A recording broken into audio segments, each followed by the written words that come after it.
வணக்கம். நான் உங்கள் அன்பு சகோதரி பேசுகிறேன். நமது கழகத்தின் வளர்ச்சிக்காக நெல்லை மாவட்டத்தில் சிறப்பாக பணியாற்றியவர் சகோதரர் திரு செந்தூர் பாண்டியன் அவர்கள்.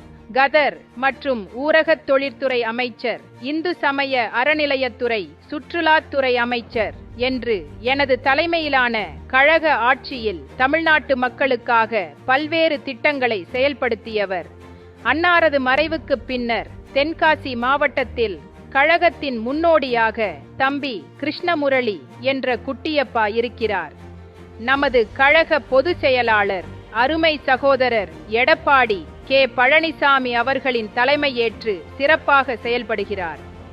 கடையநல்லூர் சட்டமன்ற உறுப்பினராக மக்களின் தேவைகள் அறிந்து பணியாற்றுகிறார். மக்களோடு மக்களாக களத்தில் செயலாற்றும் தம்பி கிருஷ்ணமுரளியின் கரத்தை வலுப்படுத்துங்கள். தொடர்ந்து பேராதரவு தாருங்கள். நன்றி, வணக்கம்.